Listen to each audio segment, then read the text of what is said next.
It's an incredible honor to be here, speaking on his behalf and his family's behalf. I don't take that lightly. I was asked about a month ago to do this, and I haven't stopped thinking about this for 25 hours a day since then. So it's probably going to be a disaster on my part because it's hard to assimilate that much uh, life and scattered information in a single event, but I'm going to do my best. Last night, I live in Fort Collins, and we stepped out of the car, and I saw a very short, very bright shooting star over the north end of the valley. And I thought, that's Rod telling me to keep it short. And I will try and do that in his honor because I know he wouldn't even want us here. He would tell us to get outside and stop wasting time here. But this isn't for Rod. This is for all of us and for his family. But hopefully we'll honor him as much as possible too. I'm gonna go through a little bit of stuff here, and then we got a group of speakers. I'm not gonna go through it to save time. You can look at your program.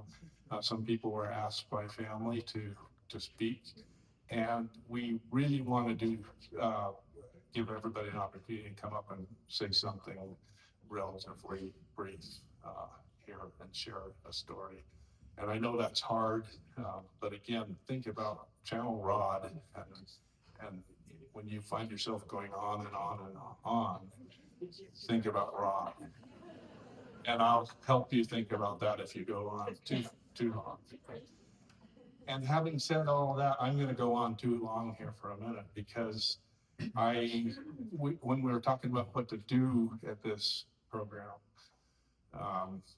we thought I'm not sure this is a good decision now that I see this group because I see so many familiar faces. We thought a lot of people are going to come that know Rod that may not know his whole history, so we decided to go through his obituary really quick, his life story. And I told Andy that I would edit that down to something short. And I looked at it, and surprise, it's a Newcomb document, so it was already short. So I added some stuff back in, and it's going to be a little bit longer here, but I'll go through it as quickly as I can. And remember, this is the world according to Kelly, not anybody else. So I'm sure I've got some factual stuff wrong. I'm a scientist. I'm used to getting up and lying in front of people. So I will try and get things right, and feel free to correct me after the fact, but let's not slow things down now. A lot of this was written by the family, and I've added stuff in. That's where the errors are made. So without further ado, Rodney Albert Newcomb, or Rod as we know him, or Newcomb, he always referred to himself as Newcomb, so I'll probably use that mostly, was born in Riverside, California in 1934. He grew up during World War II, and his father was an air raid warden. And then I think Rod told me a lot of stories about that part of his life, and I don't know exactly where these transitions are, but he worked in the agricultural industry, citrus industry, for years. And they moved to the desert in the Coachella Valley outside of Indio, and I don't know where that is, but it's somewhere in Southern California. And he said it was all orchards in those days, and I'm sure it's all pavement now. So it's undergone a lot of changes. But he told me endless stories about citrus farms, raising honeybees, and even then, he would like to talk about the energy balance of moist air masses and smudge pots and turbulent transfer and fans and frost. So even in those days, he was thinking about this climate stuff and how moisture moves around in the atmosphere and on the ground. He hiked desert trails, helped his dad with the business, did field work with his dad, became an Eagle Scout, attended Occidental College, and was drafted for 2 years in the peacetime army. And he traveled around in Europe on a motorbike. I can only imagine how much fun that was back in those days. Really, a bunch of punks on motorcycles in Europe. What could go wrong? He first came to the Tetons in 1953 to work at the Square G Ranch. later at Jackson Lake Lodge and then Jetty Lake Lodge. He actively engaged in the climbing world at this time. Rod, Frank Ewing, Jake Breitenbach went to Alaska and hiked the St. Elias Range in Alaska. And then Rod, Frank, and Dick Pittman, or Pitt as we call him, skied from the thoroughfare from Black Rock Station to Cody, which, even nowadays that would be, even the days of Red Bull and all that. That would be quite a feat. Let's see, I already lost my place. In 1963, this was a big event. Rod and Peter Lev, Al Reed, and Fred Wright, and Jed Williamson, and Warren Blesser made the first ascent of the Denali East Buttress. And that's still a remarkable route and quite an achievement. He began working at Exum Guides and made more than 400 trips up the Grand, which you can only imagine. There's stories about him knowing where individual pitons and slings and rocks. I'm sure he had favorite rocks and favorite cracks and holes, and probably could do that. Rod used to move in the mountains, and when he was moving slower than he wanted, he would whistle, and he was a musician. When he whistled, it was really something else, and I'm sure he knew most of those holds on most of those routes by heart, and probably could have done it with a blindfold on. And he was also known as a gifted alpinist, and he chose the guiding world and kind of stayed close to home, but he, in a different world, he might have been one of the people who strayed far and did fantastic things that people now get paid for. It was this time that I sort of became aware of Rod as an individual through our families. They were intertwined by a close friendship between Annie and Angie Pittman and my mom, Lee. And it was quite a cohort with that group and a more extended group. I had a bunch of names in here, and I just realized I'm going to leave critical people out, so I crossed a lot of names out to save time. But you guys know who you were, and you know who you spent time with, and it was really neat group. Even as a kid, I remember these guys and what good friends they were. And it was really Teton Park and Snow King and the first Volkswagens in this valley that kept those guys together. Snow King was really our babysitter, and Andy was my babysitter when I was little, before they started raising their own family, which they did, and starting in 1965. I do remember going to the Newcomb's wedding, and my memories are all in black and white from that era, because I don't think they invented color yet. But it was the first time I went to a really bizarre social event, which turned out to be a wedding. But that was on Jackson Lake, and I'll never forget it.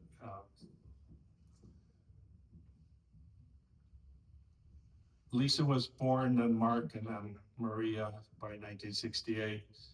Rod took a summer off and built his own house. I know another guy who in Girdwood who built his own house, took a year off and did that. And I don't know many people with that many talents and that much drive and cleverness. And I'm sure he had help on things, but I'm sure he did a lot of it by himself with Annie's help. And those kind of days have kind of gone by as well. And they lived in that house on Heck of a Hill for 48 years. He began ski patrolling at the new ski area at Teton Village, and became a snow ranger with Yuri Chris Johnson's, which that was quite a crew. And I see a lot of people's faces in here from that era, some older than me, some younger than me. But that, those guys took on a mountain with a ridiculous set of constraints and trying to make it safe. And they forged a relationship with the mountain that was not adversarial, as some people like to do in the mountains these days. I think it was really amazing feat to take an area like that, which is basically a radical backcountry, setting and make it safe for the public. And I did that in a really effective way for a lot of years. And it's always been a scary and a snow control program that the rest of the world has looked up to. And there's a lot of you guys sitting in the audience, and I got nothing but respect.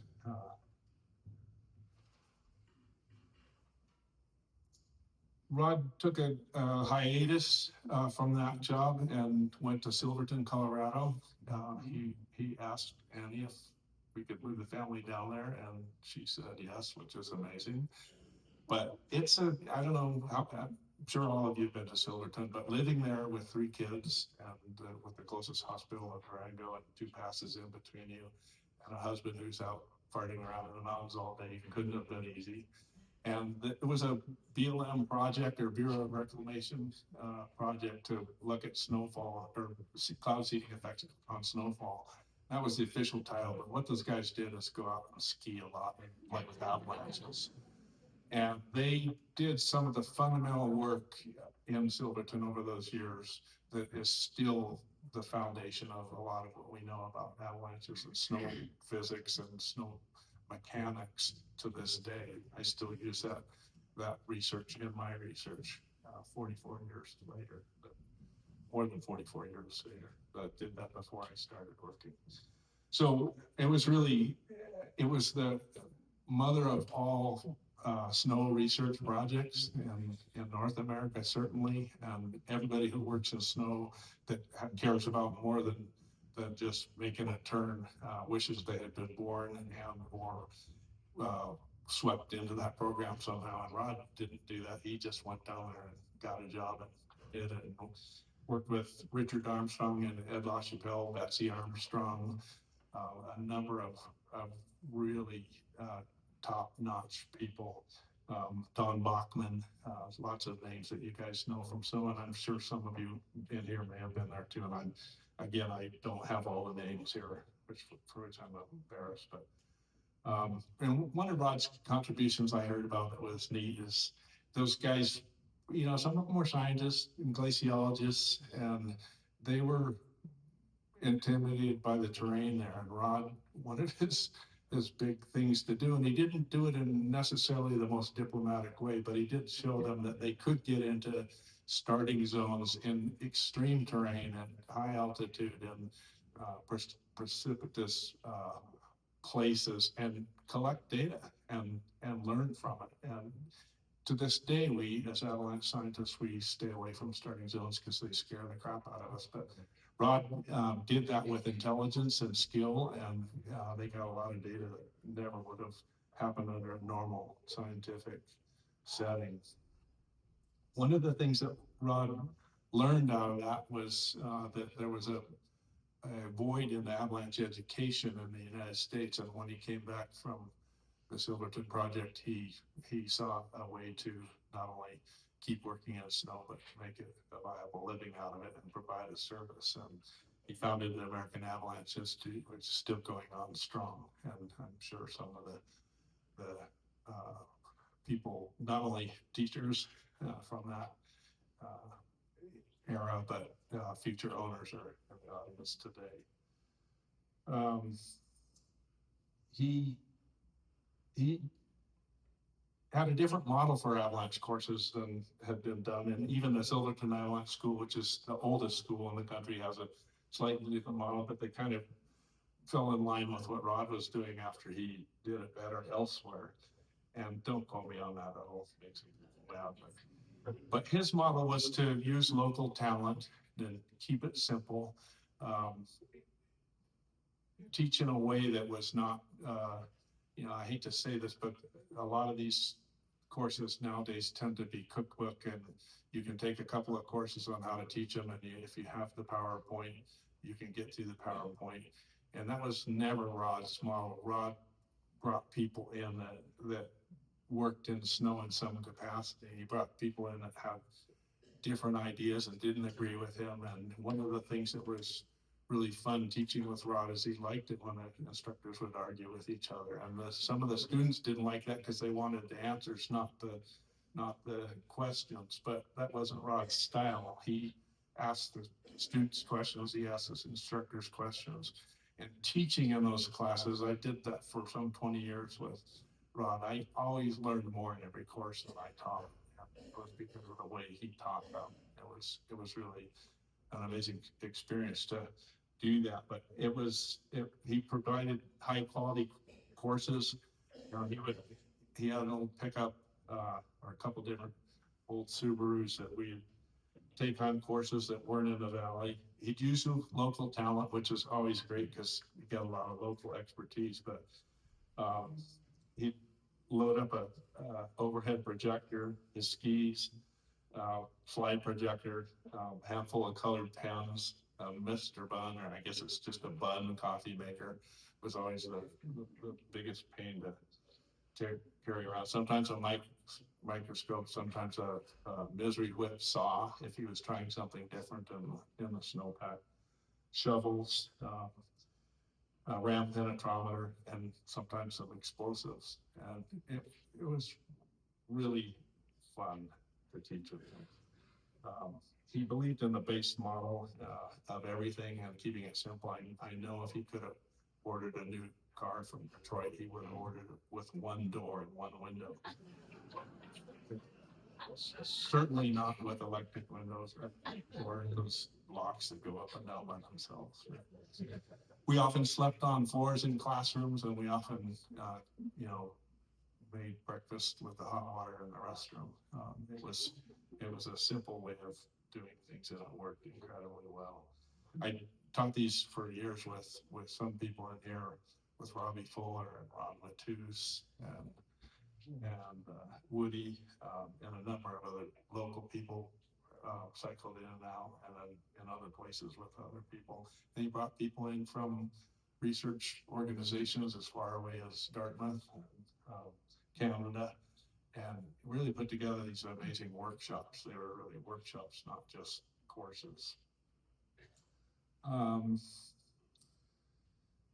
The last part that was written in the summary was snow safety, backcountry travel, guiding in his family shaped his life. His humble demeanor and enduring and practical kindness contributed to him being a remarkable father, grandfather, and mentor to many. He passed away October 9th at St. John's Hospital with his family by his side.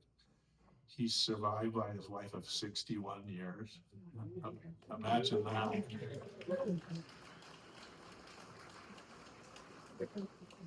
Can you imagine her patience? We did a workshop at the village in 2004, and we did a tribute to Rod then, and Mark got up and said something about his dad, and he was half joking, but he said he never really had a job, or he never had a real job. And I think most of the people in this room would consider that a compliment. And Rod figured out how to live a remarkable life, 91 years, by never having a real job. Something to look up to. He's also survived by Lisa, Mark, and Maria, and grandchildren Tristan and Skylar, and Charlie, Bowen, and sister Barbara. And that's it for the obituary. I'm going to just talk a couple more minutes about my take on him, and this is probably why these guys asked me to do this more than what I just said. But Rod had an immense effect on me. I was sort of drifting. I was in school, but I was out of school. I just had 3 knee operations, and I couldn't decide if I wanted to stay in the oil field or stay in college. And he let me attend a workshop up here with Ron Perla, and he had a doctor at the meeting talking about mountain health. I mean, he always brought different people in, and I was never the same people all the time. But I got to sit in on that, and it pretty much changed my life. I went back to school, and I have worked in my first non-real job was in 1982, and I've worked in snow since. So for 44 years, I've worked in snow, and it's Rod's fault. And there's not very many days that I go through in the field, and sometimes out of the field where I'm not using stuff that he taught me in one way or another. And his as a teacher, he had a different style. He was not a talkative person, unless he had one Coors Silver Bullet. But he taught by example and hands-on opportunities. He asked students a lot of questions, and he didn't often answer them for them if they couldn't answer them, but he gave them ways to figure things out. He was comfortable with silence, a rare thing these days, and something incredibly valuable. People learn when they aren't being overwhelmed by output. Um, he had an unending curiosity. When the last time I saw Rod, he was still asking questions about snow, and some rhetorical and some specific. But he never stopped wondering what was going on. Even driving up the pass to get out and teach a class, you'd think somebody would take a rest, and he was still posting questions to the windshield on the way up the pass about what might be going on out there that day or a week before. He also had this amazing memory. He'd ski with him in the Tetons, and he'd go by a tree and he'd say, that one got knocked down in 1967 in a March storm. It's like, okay, that's wonderful. I wish I could remember that stuff. But the other thing, he was a lifelong learner. He taught me, one of the things that he taught me was how valuable being a lifelong learner is. And there's no excuse for being bored on this planet. And if you don't have a bucket list that is way longer than the centuries that you won't live, then you should reevaluate your bucket list. You're not going to get to them all, but there's, lifelong learners, 91 years of what a great life. This is why it's a celebration of life. Another thing, I mean, his humility was something else. Rod didn't believe in the word guru, and if Rod is your guru, then you missed one of his biggest messages. There are no gurus, and he made mistakes and he learned from them. Unlike some of my colleagues in the snow world that hide their mistakes and are embarrassed by them, he used his mistakes as teaching tools. He admitted to them and took them on. Not always gracefully, but it's hard to be wrong, especially when there's a big pop and you see a slide path and leave that you're standing on the edge of. But that's a teaching moment. It's not something to be ashamed of. It's something that happens to all of us. Just finishing up, and we'll get up. I'll stop. There's this saying about the wisdom and grace and heart of a person who plants a tree that shade they'll never see. And I feel like teachers do this as a way of life all the time. It's one of the most wonderful things about being a teacher is you're planting these trees all the time. And I think Rod was aware of his abilities and accomplishments and stature in that realm, but I don't think he was ever aware of the magnitude of that. This guy, I have gotten emails from around the country from people I haven't talked to in 30 years that wanted to say something about Rod and how they changed his life. And I know people on other continents who would say that Rod changed their life in some way. And that's the kind of direct contact. If you think about the dissipation of knowledge that this guy put on this planet, the teachers that he taught, who taught other people, who taught other people, who taught other people, this web of knowledge and curiosity and lifelong learning and interest in the natural environment and snow coming from Rod is just off scale. I don't know anyone else I've worked in academia and teaching settings long enough to see a lot of people and some really good teachers. I don't know anybody who had this wide reach and effect.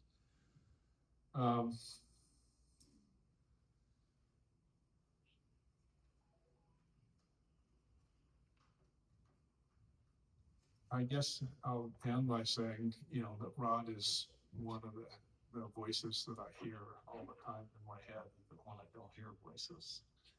And that's an important thing to me too.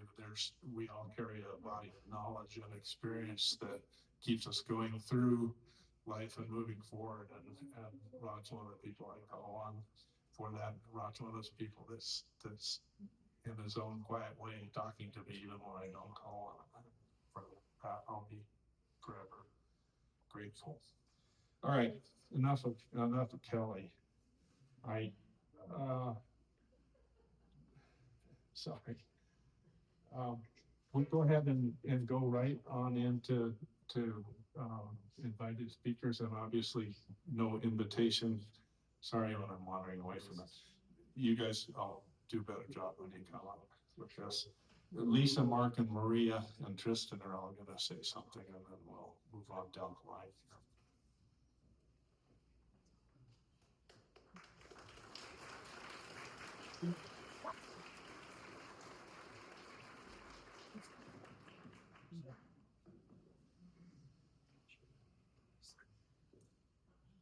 So there's a bunch of us up here, but as Kelly said, we're Newcomb, so we'll be brief. We were very fortunate to have Dad, or Rod as you knew him, as a father and as a grandfather. For as long as I understood what it meant that Dad had climbed the East Buttress of Denali in 1963, I also knew that when he decided to marry Mom and have a family, he gave up expeditions, and he always seemed very content with that. In fact, Maria recently remembered a story, or told me a story, that when she had called Dad a mountaineer, he said, no, I'm a guide. I can be a guide and have a family. Sorry. So my parents didn't have a lot when they started out as a family. And I've always known that when I was born in early June, I went home from the hospital to a tent cabin in the old guides camp. But in the last few weeks, I learned that in the month before I was born, my parents were couch surfing, and that included a couple nights camping on the Snake River, or along the Snake River. But Mom and Dad had the strongest work ethics of anybody I've never met. And within a few years, as Kelly said, Dad had put together enough of the meager earnings from being a climbing guide in the ski patrol and in the off season a carpenter to follow his dream and to build a house on Heck of the Hill that we grew up in, and as Kelly said, where my parents lived for 48 years. So while during our childhood, it was an extravagance to drink frozen grape juice from concentrate, or grape juice from frozen concentrate, and to go out to dinner twice a year at Happy Joe's Pizza. We were never without the important things. We always got to do the activities we wanted to do, even if it wasn't on the newest equipment. And most importantly, we had the love and support of our parents. So one of the most wonderful aspects of having Dad as a father is that in his quiet, strong way, he accepted and embraced all of his children and all of his grandchildren for who we are. Of course, he was happiest when we were engaged in outdoor activities that he enjoyed, especially when he could do that activity with us. But I will always cherish my memories of my time with Daddy.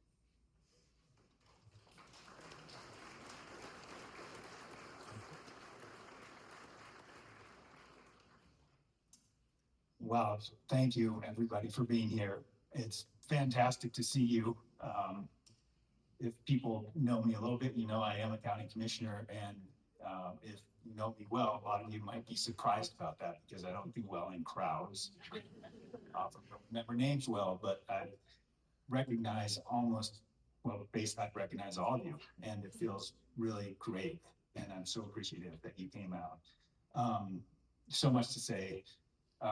He did let us embrace our own destinies, but when I think about it, I do feel like he pushed me in one way, which was that I think he really wanted me to learn how to ski powder because he put some time into that. I know that he was busy in the winter, but he would set aside a day to take me skiing for my birthday. I have a birthday in winter, and I know he took me over to Targhee once, and I was trying to ski powder and just falling out of my boots all day, and he was patient and hung in there with me. And then I remember that if there wasn't powder at the time, he would find it. So I distinctly remember getting to the top of Thunder one day on my birthday ski, and he insisted that we hiked up from the top of Thunder to just below the Laramie Cliffs to ski 3 turns of powder.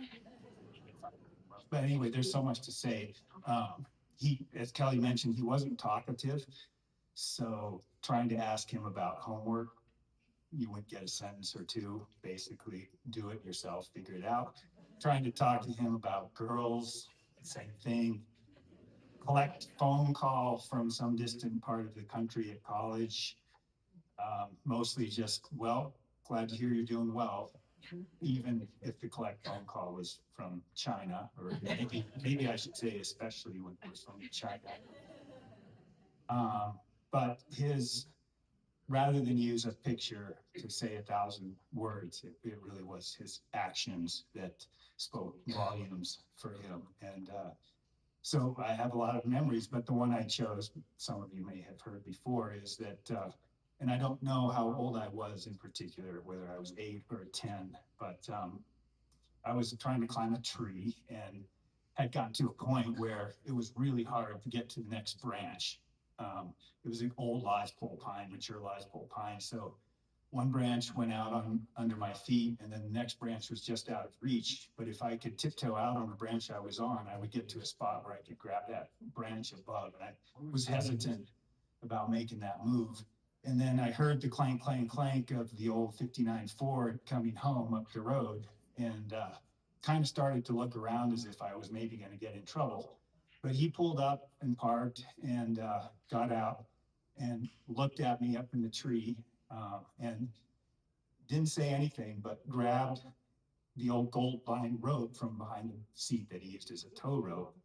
And then he grabbed a sling out of his backpack with the carabiner, and he showed me how I should girth hitch the sling around the branch. And so I went back up the tree with the rope tied around my waist with the bowline, and had a very secure hip belay from him. Girth hitched the sling around the tree and clipped the carabiner, and then kept climbing up the tree. And he just watched, didn't say anything as I climbed up as far as I could go, and then slithered back down the tree and untied the rope and gave him back the sling, and he just wandered inside. After a long day of guiding, he was low on blood sugar and needed a snack. And so without really saying anything, he didn't need to. I got the picture that he was confident in me, that I would use good judgment in whatever I chose to do and wherever I went. And I think when you see these photos of him guiding, and then you know how his clients felt as well, empowered to take part in the event. So, you know, I think we all know what we hope right now, which is that Dad is standing out there at the top of a slope, an avalanche slope, perhaps with a persistent weak layer, wondering, telling somebody with him how to go find it and seeing if they could find it, and then asking that person about whether or not they should ski that slope. So, all right, Dad.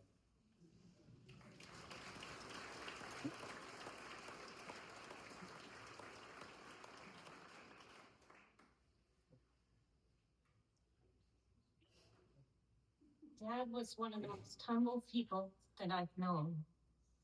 Early on, when he was maybe in his late 20s, Dad wrote about evaluating snow stability, not from one leader's perspective, but as a group, honoring the judgment of all members. This respect for all perspectives underpinned interactions throughout his life. And there are countless examples when his humble insights made an impression on me and our family. We grew up at the top of the hill outside of Wilson, and the school bus stop was maybe 600 or 700 vertical feet below and over half a mile by a windy road. And we wanted a shortcut straight down the hill. Dad made time and went out with us to scout out a shortcut, and he navigated 3 different views from 3 kids. The route we were all generally agreeing on went through a forest opening with many young tree seedlings that would get trampled. And in my young mind, it was a problem to trample little tree seedlings. Dad could have tried to convince me that there were lots of seedlings in the big forest and it wasn't really a problem. But instead, he said, well, they could be transplanted. As the youngest, I was pleased. My interest in the tree seedlings was recognized. And little did I know at that time when I was young that his practice of honoring all views would touch thousands of others over the decades. Dad valued time with family, and he was able to find ways to merge each of our interests with his own. He turned my summer field season working in the Beartooth Mountains in Montana into a chance for the 2 of us to go up Granite Peak, the high point in Montana. He valued friendships, and in our conversations about his expeditions, he often said if he headed out with friends, success was measured by returning as friends. Through all the many small acts of humility and kindness, Dad left the world a better place.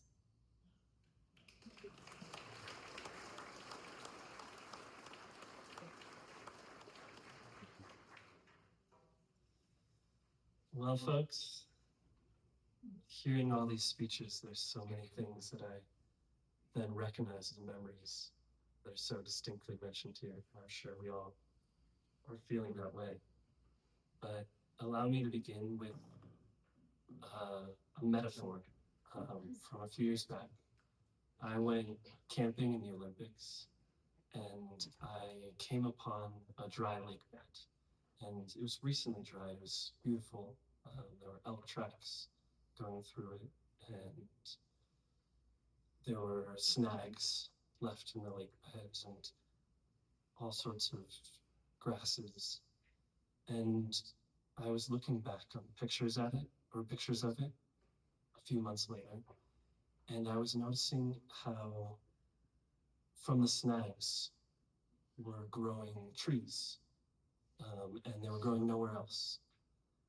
And looking at that, I had a thought, a realization that felt really impactful at the time, that in some way the trees were preparing for their own death, and that the forest would be reborn only through the presence of those trees that had lived before them. So really what I'm talking about is how Kelly ended his speech, that when someone passes away, there's 2 things that we have to, among other things, really navigate. And one is that in some form, they're absent from our lives in a way that's really irrevocable and challenging. But in another, more powerful way, they still really impact us and are with us, and in the way that we perceive the world even, and in the way we make decisions. And I know, seeing all of you and how many people are here and hearing the stories from my family and looking back on Granddad's life as I knew him, that the mark that he left on us is something that really continues to affect all of us. And as Emery said, we're better people for it, and that's so special. So really, I'm proud to be Rod's grandson. I really am. And it's like having received a mountain of treasures to have the life that he lived as a guide for my own life. And even more than that, or in the same way as that, the same could be said for my grandma Annie, and my mom Lisa, and my aunt Ria, and my uncle Mark. You know, the proof of how kind and strong and true my grandfather was is best found in the life that he built and the people that he had around him. So I'm really thankful to you all for being here. Because it shows what we all know about him, you know, how we know him. And so it's a gift that we can go into the mountains and we can think of Rob Newcomb. And, you know, we're here to celebrate his life. We're also here because we're lucky to have been by his side, but we're lucky to have been by each other's sides, you know? And it's a gift that when the snow falls in the Tetons, part of Granddad will still be there. And as long as the snow falls, his legacy will be felt. So, in addition to that, I also have a few words that my sister sent in. She was unable to make it. She's taking exams right now in her college.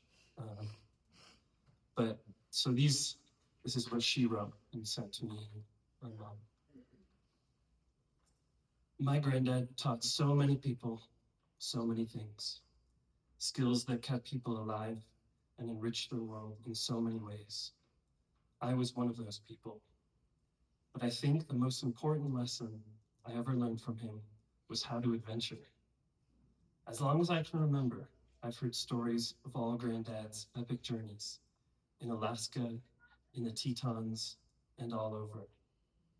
One early memory I have is walking up from Lupin Meadows for my first time to meet Granddad and Uncle Mark as Granddad came down from climbing the Grand for his last time.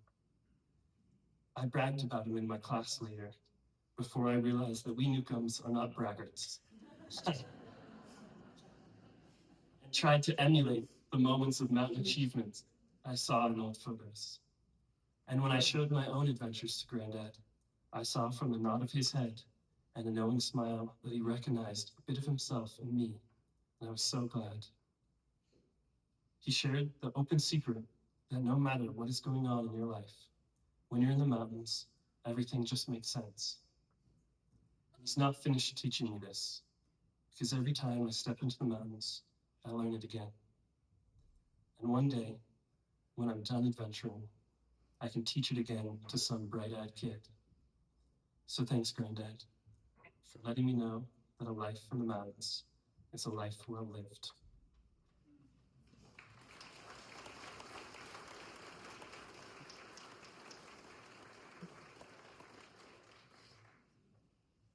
So this communication thing will probably keep coming up, and that reminded me that Rod used to call me and he would start talking and he wouldn't say hello. Anything except he would start talking, and then when he was done, he would hang up. He didn't need to waste words. So next we'll have Dave Dornan, who probably needs no introduction. I'm not going to introduce you guys anyway, but thank you, Dave. Is that Mike? Good for you? Yeah. Well, thank you, Kelly. And I am really moved to see so many friends of Rod here. He was a wonderful person, and I'm sure he was a wonderful friend to every one of you. What I'm going to talk about is the early days when I first met Rod. I knew him for maybe 70 years. I can't remember the exact date I met him, but back in the 1950s, he worked for the Jackson Lake Lodge on the slope trips, the original slope trips that the lodge had. But he was always interested in the mountains and would come to Jenny Lake, and like myself, hang out with the climbers. I was a native son here, but no one I knew was a climber. They were all cowboys.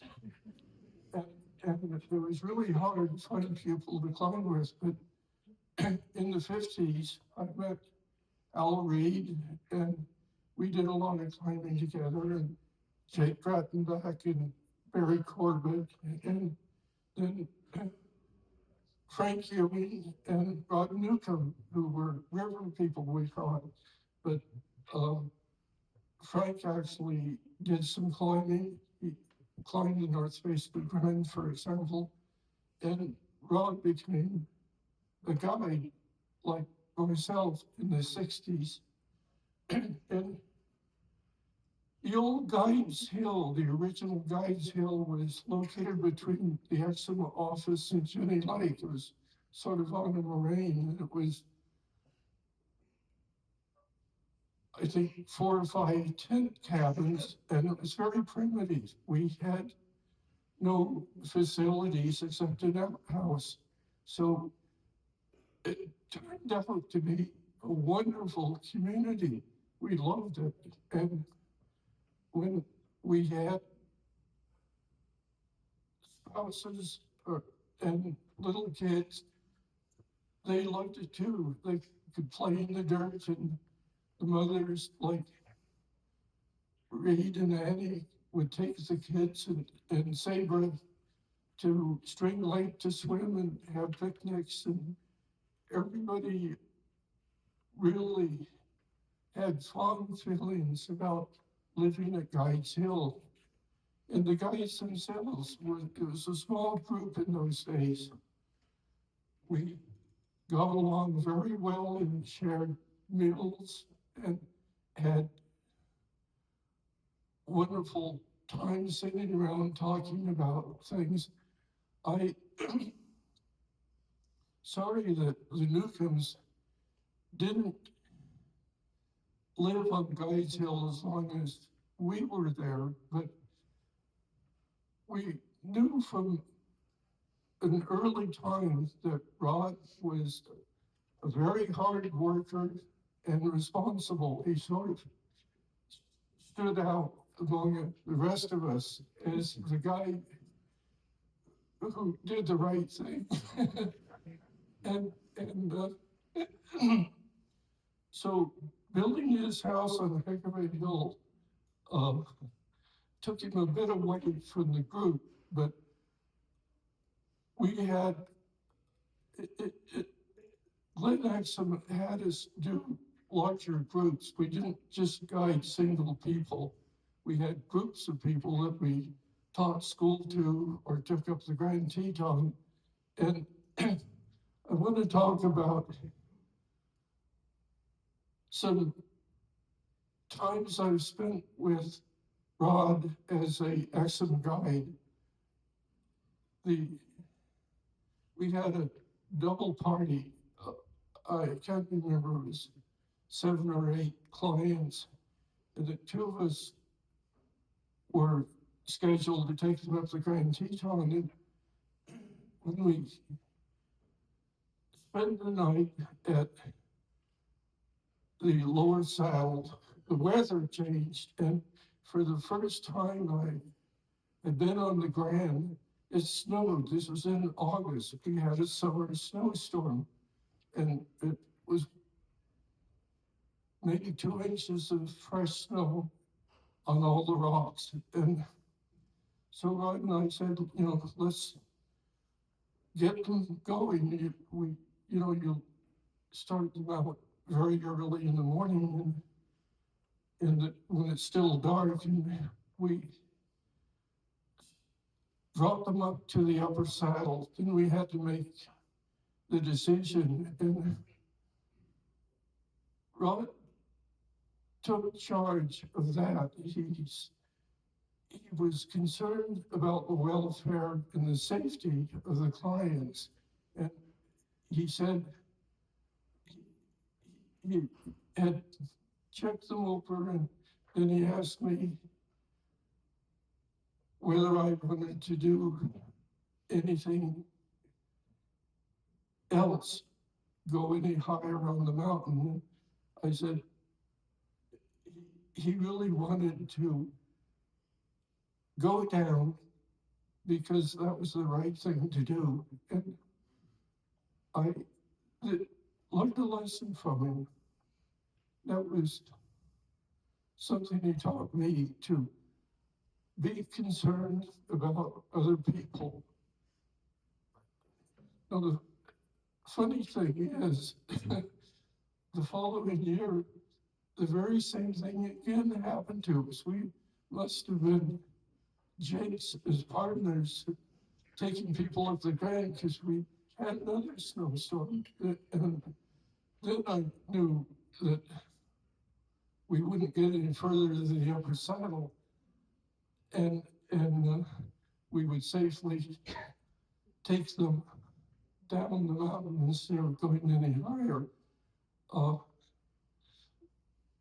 few years later, I actually took a party up the Grand after the snowstorm, and we did the Owen route. It wasn't all that difficult in the snow because it was a nice day and people were warmly dressed and better prepared. And one of those original people, family, after on her third attempt to climb the Grand, got to the summit. So I did it because I felt badly that she had twice already just gone to the upper saddle and never seen the top of the Grand. Rod was always concerned about safety in the mountains, and we had guides meeting with Glenn Exum every so often, every couple of weeks, I think. And Rod would always bring up safety tips, how we could do the job better. He was, from the very beginning, a teacher, like Kelly was saying, and concerned about how to guide and treat the mountains properly. One funny story, and I don't know all the details about it, but Glenn Exum was a little tight-fisted spending money, and we thought the ropes were getting overused. So Rod magically had the ropes disappear at the beginning of the summer.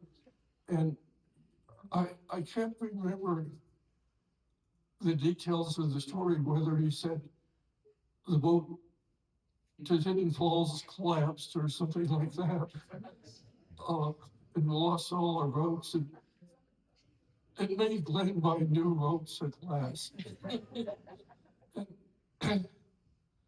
Another Rod story that sticks in my mind is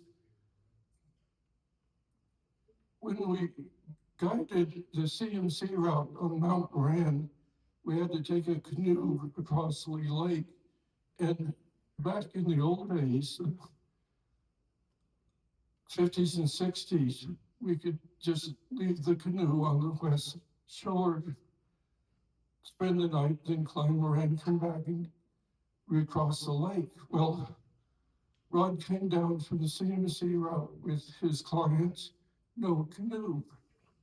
Some hiker person had taken it. So he somehow found another canoe and borrowed it to go over to Mystic Island, where the thieves of his canoe had gone. He saw it, on the shore. So he went up there and had a paddle in his hand and told them he was taking back his canoe. So he tied it to his canoe, pulled it back to where his clients were, and left people stranded on Mystic Island. But that, was a serious righteous thing to do. Taught them a lesson, I hope. Uh, we, we always looked up to Rod. He was a model guy in all sorts of ways. And I only worked for Exxon in the 60s, and then we ended up spending 30 some odd years in Michigan, but we retired and came back here in 2010, I think. And I started spending a lot of time with Rod, who by then was also retired. We did a lot of hiking together, and we took a trip. This, again, I'm not sure of the date. It was around the turn of the century, around 200, I think, 2000, whatever. We took a car trip to the Black Hills. Peter Lev had retired and had settled in the Black Hills, and he was doing a lot of rock climbing there and wanted his old ex-friends to join him from time to time. So Rod and I drove over to Custer, South Dakota, and met Peter and did a lot of rock climbing. And Rod, as was said, is always very humble, very modest, and yet he was a good rock climber. In the 60s, we had a place at Hidden Falls that we called the Impossible Wall. And we all tried to see who could climb highest on it. And it was Rod. But he never considered himself much of a rock climber. He didn't have that kind of attitude. He wasn't competitive, and he certainly never bragged. He just did things well. So it was a pleasure just to have fun climbing rock with him in the needles of the Black Hills. That was a great trip. He, at that time, had a fair amount of back pain. For some reason, but it didn't stop him from being a good climber. And that was a lot of fun. Another story, in these retirement years, a number of us planned a trip with the Ewings to go to Grassy Island in Jackson Lake. We canoed over there, and Rod was part of the trip by himself. And we all had tents and cooking equipment and stuff like that. Rod didn't have a tent. He had a tarp with a sleeping bag. Found a tree that he liked that he could sleep under. And so all his life, he kept things simple. He did not complicate his life with any kind of excess. And then the last, I don't know, half a dozen years, we would have weekly lunches together at Patty Ewing's place. Frank Ewing is still alive, a very dear friend of Rod's, and we would, along with Dick Shuttine, we would talk about the good old days when things in Jackson Hole were very different, and we could enjoy having the mountains to ourselves and having on-trod ski slopes and all that stuff. So as old geezers, we enjoyed talking about how good things used to be here. And that was great fun. But Rod was always so modest and so, to the point when he spoke. He was just a wonderful friend to have, and I must say, I miss him terribly.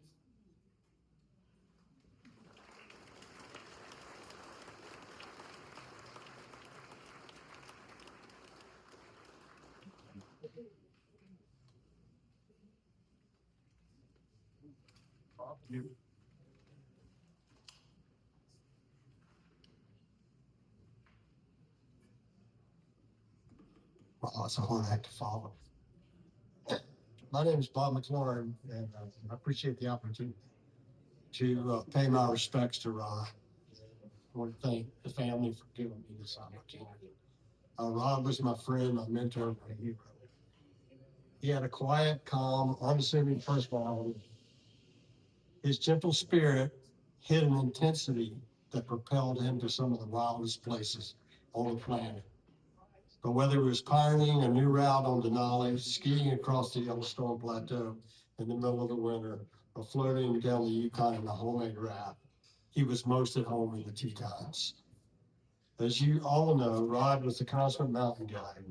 When he and his partners bought the guide service from Glenn, they built into the premier guide service in the world, guiding climbs and clients all over the globe. We all know Rod climbed the Grand 400 times, which is a remarkable feat. He was humble, self-effacing, with a strong commitment to his climbing partners, friends, family, and our community. He was a guide's guide. I had the good fortune to know Glenn Exum and Dick Pownell pretty well, and I'll tell you that Rod was cut from the same cloth as Dave Dornan and those old Exum mountain guides. I didn't know Rod in the storm years of his strength. I met him in the early 2000s when he guided a group of town of Jackson employees with Nat Patridge up the Grand. A few days later, he invited me to go with him to the lower saddle to take down the hut at the end of the season. And that was the beginning of our time in the mountains together. Over the next 15 years, Rod took me on many climbing, skiing, and hiking adventures.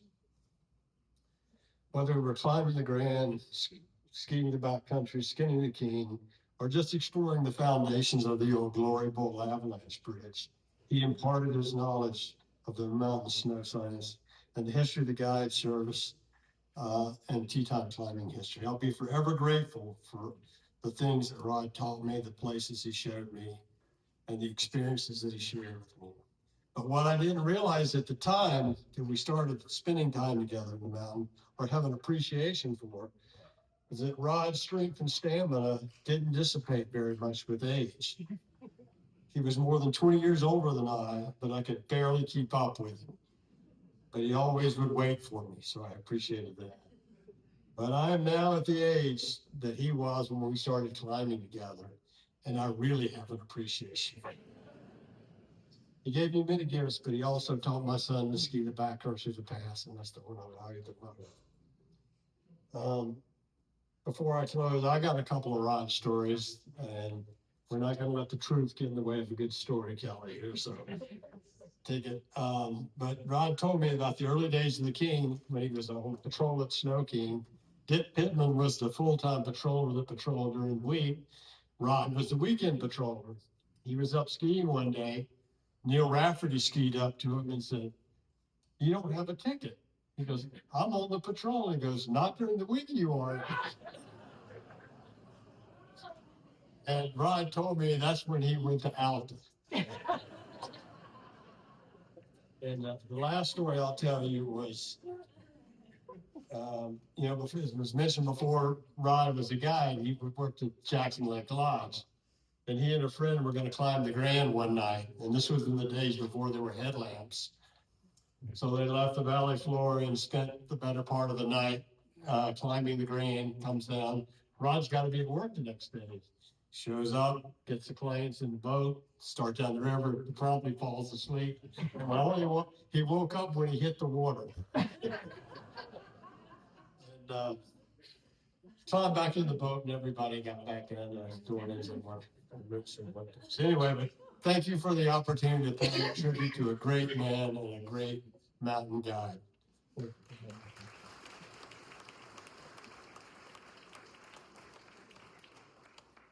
So our next speaker's calling in, and you can see Lynn on the screen there. This can be hard for Lynn. Lynn is a true disciple.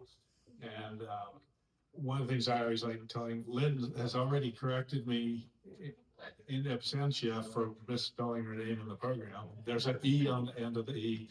But the thing I really like telling you about her name is that Rod always called her Lynn Wolf. And that wasn't a mispronunciation. He used to talk about skiing at Wolf Creek Pass all the time too. That's the way Rod said wolf, no matter if it had an E on it or not. It didn't have an L or an E. It's two F's and two O's and an F. So how about it, Lynn? Good to see you. Lynn is calling in because she had a little bout with COVID and she's respecting everybody's health here. So that's why we don't get to see her in person, but here she is. Thanks, Kelly, for the introduction. Can you guys hear me okay? What? Yeah. Okay, hang on. All right, how's that? A little better? Okay, so I am really grateful to be here and honored by the family to be chosen. I'm really to speak, and I'm grateful to have gone from Rod's student at Exum and at AAI, 1979 and 1989, to him being my mentor as I started to teach avalanche education, teaching for him. He told me I was the first woman that he brought into AAI in 1999. And then I'm really honored to go beyond the mentor-mentee relationship to call him my friend and to call the rest of the Newcomb family my friends. I'm not gonna cough on you. Okay, here's what I've written. So, some thoughts about Rod. So Kelly asked me to focus on his importance in the avalanche world, but it's impossible to tease that out from who he was. I will try. An avalanche school was much more than classes and tours. It was a gathering of those with like minds. In many cases, of those who had fled the expectations of family and society. I call myself one of those who fled, ended up in Jackson Hole. You guys, does this ring true for? Yeah. So we were not necessarily fleeing, but we were also seekers. And so Rod taught us much more than the physics of snow. He taught us how to move through the mountains and how to pay attention and what to pay attention to. His low-key leadership showed us that it was okay not to be loud, not to bluster, but to lead quietly and with intent. In addition, he watched students and instructors carefully, so he was able to offer bits of absolutely useful information or tips, like a rower knowing exactly when to engage a stroke. So the American Avalanche Institute was not just a school, but it was a gathering point for mountain professionals and those who aspired to be professionals. Ask any of the Newcombs, you never know who would show up for meals up on Heck of a Hill. Rod helped each of us find the confidence to step beyond our comfort zone. Go run AAI in Utah, he told Jake. Take on TAR, he told me, and gave me thoughtful and compact feedback via email every time he received an issue. I tried to keep him involved after his retirement. I would persuade him to write a bit here and there for the Avalanche Review. And the latest was actually in August, just a few months ago, for the October Avalanche Review, where I asked him to write a remembrance of Peter Lev. And he said wryly, well, we were business partners for 35 years. I might be able to find a thing or two to say. I am sorry he is gone. I already miss my quietest cheerleader, my most attentive critic. Now my generation and those we have taught need to continue paying attention like Rod, being methodical like Rod, and very much empowering others like Rod. Thanks for having me, y'all.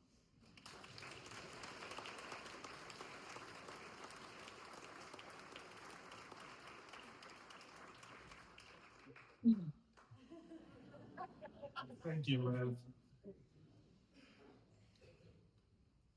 It's impossible to really relay how deep these relationships are over, in a room like this, but this stuff really goes on. Our next speaker is Nat Patridge, and he's Exum owner now, definitely another disciple and follower. I just have to take this opportunity to point out that Rod gave me so many opportunities. He didn't just inspire me with one class and set me off on the snow world, but he gave me opportunities over the last 50 years. And one of those opportunities is, this will make some of you panic when you hear it, but I was an Exum guide for a day.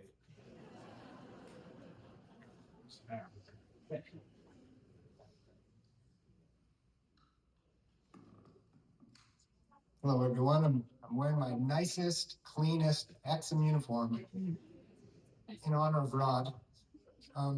Rod guided for 49 years. And when I began at Exum, I was 26 and Rod was 63. And just to illuminate some of these characteristics that Rod, everyone's talking about Rod, he was an incredible athlete. He was curious. He was so athletic that, like, Mark and I would take the hut down with him in the spring, or put it up in the spring, and we'd bring our skis thinking we're going to be so darn efficient. And we would leave the lower saddle, and by the time we got our boots off and things packed up and we were walking, Rod was already like 2 miles down the trail. And like, his athleticism was legendary. Like, I don't know how, I'm at about 300 laps up the Grand. I don't know if 400 is coming and I'm only 54. But one of the things that really I thought of most when thinking about Rod was just how much he cared about the guides. Right from the beginning of working at Exum, he made it be known that he was always open for us to ask him questions, for him to show us the way, to care for us. But even so, 37-year age gap, here I was a 26-year-old kid trying to figure it out. When you got the breakfast at Rod assignment on the bathhouse list for the assignments of the day, it said Rod, Newcomb, Dornan, 7 a.m. And you'd be like, oh my goodness, what is this going to be all about? And so you'd go all bashful and nervous. In about 5 minutes, you'd realize Rod was like, so, how's it going for you? Can Exum do anything different to be better employer for you? And I was like, what? How could this be? Here I am. I don't really know even the correct way to coil the ropes yet. And you're asking me my opinion about how the business should be run. Rod brought this dignity to guiding and sense of purpose that like legitimized our outdoor pursuits. It was like being with a British explorer from the books I read growing up. He knew all the flowers, about the water, about the geology, of course, about the snowpack. And he was so curious and so methodical and documenting down everything he observed and cataloging things. It was like, Mom, I'm no longer just a ski bum in Jackson, I'm a snow scientist. Like legitimized us in our career. And that still holds true today. When guiding with Rod, he was 63, I was 26. You would feel like the best guide possible that Exum has ever hired. What do you think, Nat? How should we do this? What do you think about the weather? Is this route okay? And here he was 63, and in the hut, he would choose the slowest clients because he'd be like, Nat, I'll set you up so you have a good day. Him with the slowest clients, being 37 years old, older than me, you'd be high up on the Exum Ridge, he'd be way ahead of you. He would have dropped his clients with another guide to go down the descent route to the rappel, and Rod would always come back climbing down the Exum Ridge. And you'd look up and he'd whistle, just give you a thumbs up, or many of us would be like, he'd be like, and he'd point the direction because you're going the wrong way. And then he would help us get to the summit and help us rappel, and he would never say anything about the fact that you were like 35 meters off from the perfect route. It was never said. The lesson was you were going to learn, you're going to remember, and there's no reason to belabor the point. Rod was really detail-oriented, really concerned with the future, worked really hard, as everyone had said. And one of the last conversations in the hospital, Rod he's asking me, Nat, that Lev cabin or that lead cabin, I think it's built right on the ground. And I've been thinking about this thing since 1980, and I think the bottom logs are gonna rot out. And Mike Ruth and I have done a lot of renovation at Guides Hill. And we've drywalled buildings and we've remodeled everything. But that's the one thing I've always just kind of blown off. And so like 2 weeks ago, I rode out to Guides Hill with my son, Coven. And lo and behold, Callum did a heck of a job. And it's not laying on the ground. And it's gonna be fine. So Rod, rest assured, we got this. It's gonna be fine. You set us up, you taught us. And we're gonna do a good job. Annie, last thing I wanna say to you is all those times that Tina and I visited your house, I didn't just come to see Rod. We are always curious about your garden and your pottery. And you're always so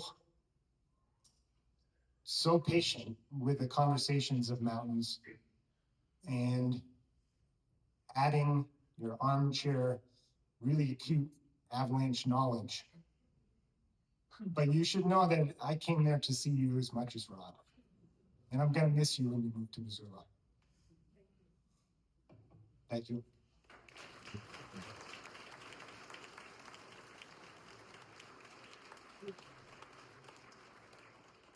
So this is some of that legacy stuff I was talking about. I remember Nat when he was a punk kid, and he took an avalanche class from Rod, and he was relentless in his questions. And now, I mean, this is many years later. This is the way it keeps going, and then he'll do the same thing with multiple generations going on. And I really appreciated what you said about Andy, and I think everybody in this room should take it upon themselves to prove that true. It's certainly true for me too. Andy would always think that I was there to see Rod, but the conversations were equally as interesting and often different with Andy. And to prove this, I think we should all go visit her in Missoula. So it's a big move, and it's up to us to help with that and make sure we do it. Our next speaker is also calling in or did a video from New Hampshire. It's a long trip, and so we'll listen to that next. Jed, does he? I haven't heard this video. I hope he introduces himself. Jed Williams, one of the members of the 63 West Buttress First Descent.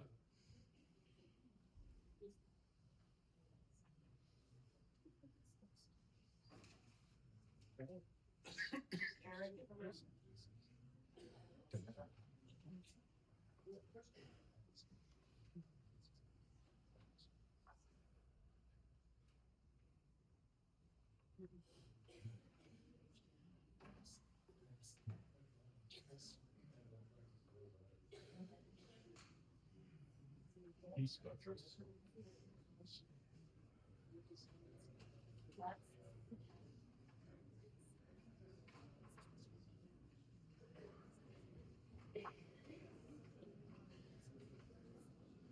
So guys, when this video ends, we'll do the open mic, and if people can just kind of queue up and come up here and tell a quick story, we'll do that. Let's really work on the Newcomb axiom of grief. Doesn't have to be true, but it should be short.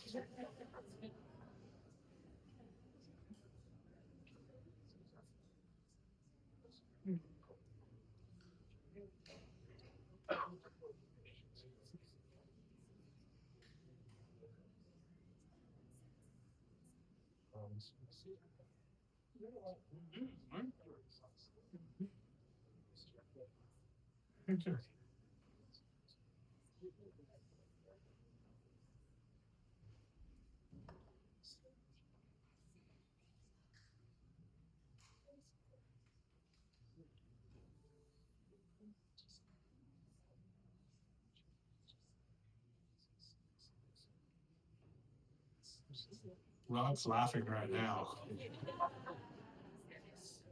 And he wasn't a complete Luddite. He wasn't too into computers, but I remember the smile on his face when Mark got him a pair of AT skis. I thought Rod might be on pin bunnies the rest of his life, or cables. And he was so excited about AT skis. It was like a young calf leaving the barnyard for the first time. And that was another thing. This has come up a couple times in vague reference, but his athleticism. I don't think he learned, to ski in the citrus patch in the LA basin, but he was just a beautiful skier, all terrain, all conditions, and fun to watch, regardless.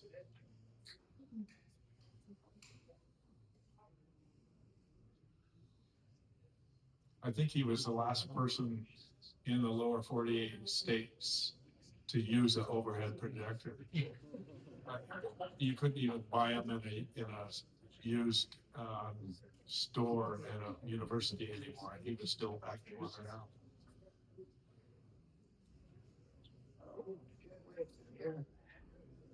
Just want to say a few things about Ron. All right. To start off with, Please be quiet in the back. I first met him. He, Peter Lund, and Fred Wright and Al Reed drove 3,000 miles up the Alaska Highway from Jackson in April of '63. They arrived at the house where I was staying in Fairbanks. We spent the next couple of days sorting gear and talking about the climb. And then we were taken to the railroad station at 8 o'clock at night in Fairbanks in order to train down to Talkeetna. We arrived in Talkeetna about 4 in the morning. Were picked up by Don Sheldon, as most of you know, was a famous bush pilot, sorted the gear, and he wanted to get us going right away. So I flew in first to the Ruth Glacier, and then Rod came in after. So we had a little time together there. And pretty soon we were starting to ferry loads up the Ruth Glacier. And I'm in front of Rod, and I'm hearing whistling going on. I'm saying, wait a minute, that's really good music. Well, it was Rod whistling the third movement of the Trout Quintet by Franz Schubert. I guess a lot of you know about his whistling abilities. Anyway, you know that full story. 50 days on the mountain, a successful first ascent of the East Buttress. And I went to the Tetons that summer and got to learn about the guide service a bit more. And then a couple of years later, when I got married, my wife Perry and I were going to come out to Colorado to work at a Job Corps center, but the first stop was Jackson to do some skiing with Rod. And at the time, Al was also on the ski patrol. So Rod and Ann offered us the honeymoon suite. We slept on the vestibule floor of their cabin in downtown Jackson, right in front of the refrigerator. Memorable times. So what followed was several summers of off and on working with those guys, especially with Rod, seeing what a steady hand he was. When they became the owners of the guide service, they eventually then brought me on the board of directors, and that's when I saw Rod's really steady and reasoned hand at the helm. Also enjoyed guiding with him from time to time. And one of the most memorable was when we went up to Grand, he with a client, I with daughter Lisa, and made a good ascent of the mountain. Lisa's first. I don't know if it's her last, but anyway, what a great day. So then, many summers of watching all that and participating in it. Then there's the Avalanche Institute, which Rod brought back east to Tuckerman Ravine. And I worked with him and Peter there. Rod was the consummate expert at that point in the 70s and 80s and 90s, and everybody appreciated his work. Well, that about brings me to the point of saying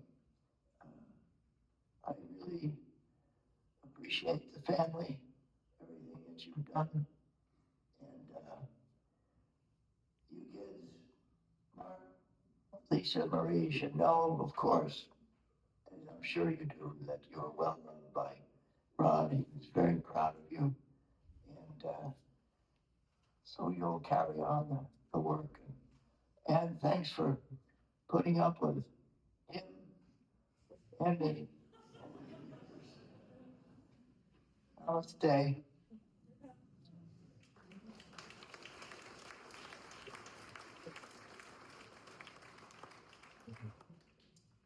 Don't be bashful. Come one, come all. Maybe not all, but please come right up and say something you'd like to say about Rod.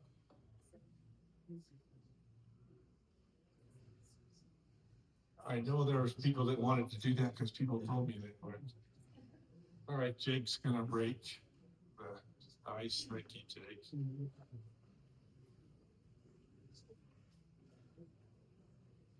I know a lot of you, I don't know a lot of you, that Jake Lynn referred to.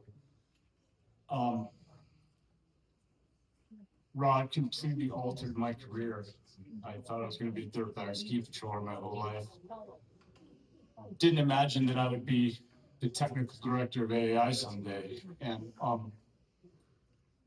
I remember a few years before Rod sold AAI, I was still kind of shocked that he'd asked me to come work for him. I didn't think I was either qualified or capable at that time.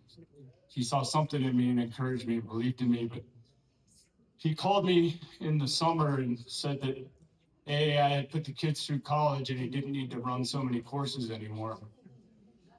And that if we wanted to continue running courses in the Wasatch, you needed somebody to take the lead. And I said, okay. I didn't really think much about it. A couple of days later, a credit card machine and a bunch of other stuff showed up at my house.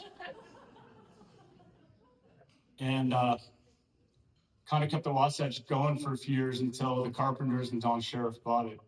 And fast forward a bunch of years, and the last time I talked to Rod, he had called me after it was sold to Colorado Mountain School, and he was very concerned about the direction the AI might be going. And I'm proud to say, despite maybe my boss's qualms sometimes, every time we start to change direction, I can still, Rod is in the back of my mind, reminding me why we're doing this and how we do it right, and keep it going. I can't thank Rod enough for everything he did for my career.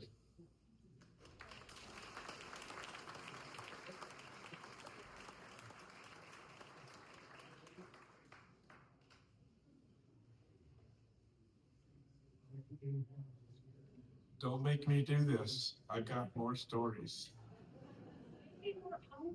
Okay, maybe it's, thank you, Robbie.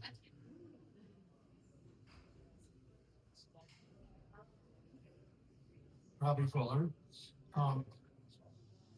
Rod helped me throw my first ball. I remember pulling the fuse and throwing it away as fast as I could. He walked over past me, picked it up and threw it in the right direction. The second one was about him whistling. And one time I was on Super Sweep, and you're waiting and waiting and waiting, and I finally learned what it was he was whistling.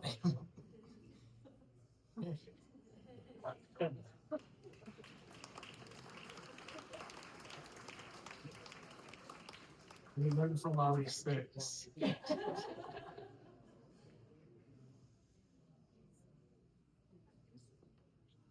While someone's coming up, I'll tell one more story. I spent a lot of time in the field with Rod on research projects and teaching. And I always think dogs are the best people. And I got in a helicopter with him once with a dog that was not happy about being there. And none of us were particularly happy. The owner's dog was sitting in the helicopter with Rod in the back. And very quickly, the dog was in Rod's lap. And they were both smiling for the entire flight. Dogs are good judges of people, and that dog left its own owner to host Rod's lap. So another point on his personality. Okay, people are going for food. Is there any other stories?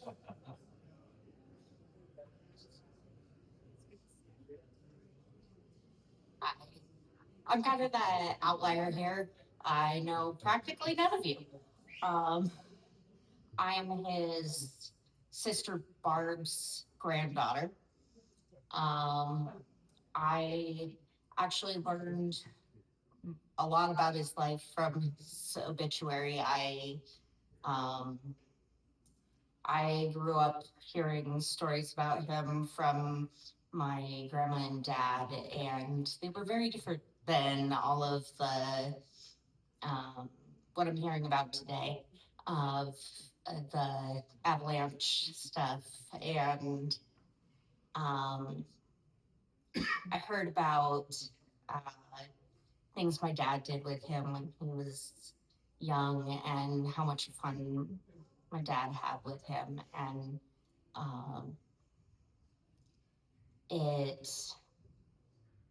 it was really interesting to me when I met him a couple of years ago as an adult. I'd met him when I was a kid, but I was driving cross country as an adult and I stopped here and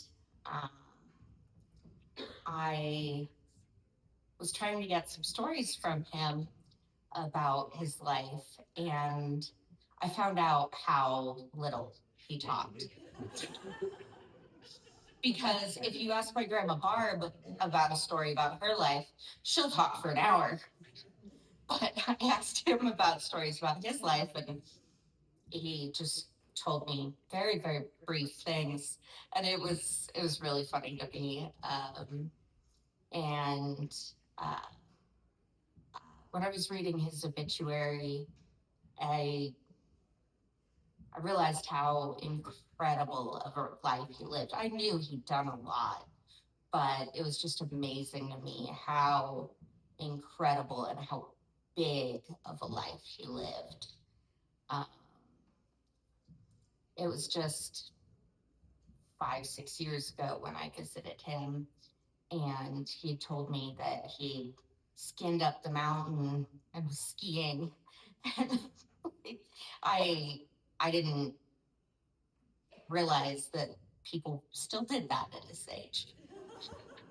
So I just think he was such an incredible guy, and I'm grateful that I got to know him a little bit over the past few years. I'm sad I didn't visit more, but I actually lived near Sun Valley, Idaho, um, in the last few years, and knew several people on ski patrol and people who did backcountry rescue, and also a few people who did rock climbing.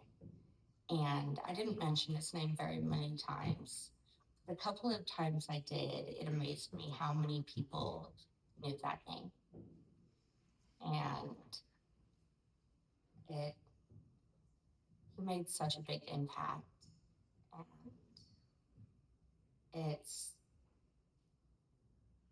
And I'm grateful to know him and to know how incredible of a man he was.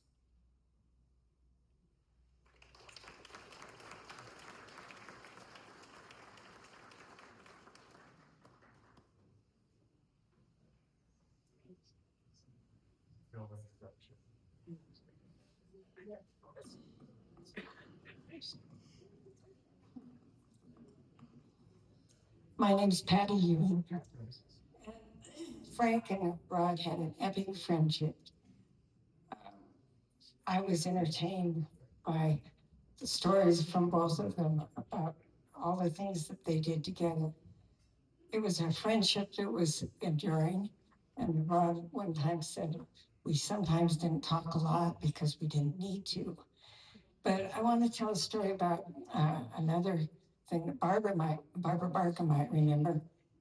Rod used to, because he worked on the river with Frank in the 50s when Frank was running the lodge company trips, Rod would moonlight. We would be needing an extra guide in the late afternoon for our afternoon scenic trips. And Rod would kindly come down and take a trip for us. One night he came in after the trip, he said, you've got to know what I did. He said he had 2 families on his raft with some young kids. And he said, I warned this young kid, probably about a 7-year-old, 6 or 7-year-old, sit down, and more than once he totally was all over the raft, making noise, just bothering everybody. And he said, I turned him over my knee and spanked him. And he said, and then his mother, who had not done anything to try and control this child, was sitting there smiling. And he said, I said to her, if you don't wipe that smile off your face, I'll spank you too.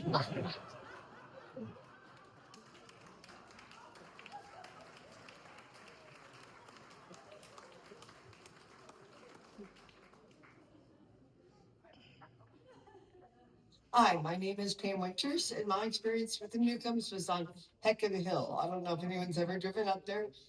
In the wintertime, it's horrific. Big turn, and then it goes steep. So back in the day when I lived there, no one had 4-wheel drive. So you'd gun it, and you hoped you made it to the top. If you didn't, then you had to back down a steep hill with a curve, which meant you usually tried it and ended up sideways. So anyone coming down could hit you, and you're trying to put your chains on, right? Downhill side, afraid the car's gonna slide. Someone from the top's gonna hit you. Ron came down one day, typically Rod, said, it's easier to put chains on before you get stuck. End of story.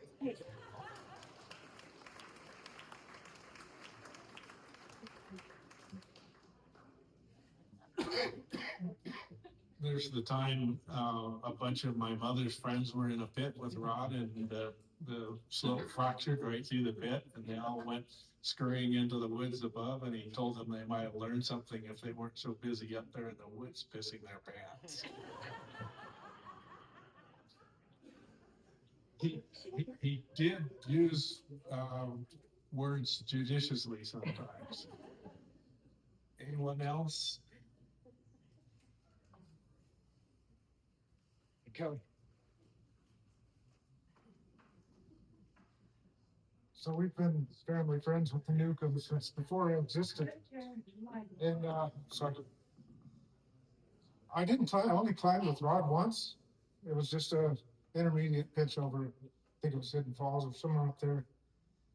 But he did come over and help me with our cabin I was building by Victor. And he was a very good carpenter. He had those traits that make you good at those sort of things. I remember he was, we had the cabin stacked and we were putting up decking on the roof and we were carrying these pieces of plywood up and nailing them down. And I looked over there and he was meticulously, with spacing with his nails. And I said, Rod, how many nails do you think you really need to hold these pieces of plywood to the roof? And he looked at me and he said, in a simple Rod way, he said, they're just nails. If you got them, use them. Our house never fell down from having too many nails in it.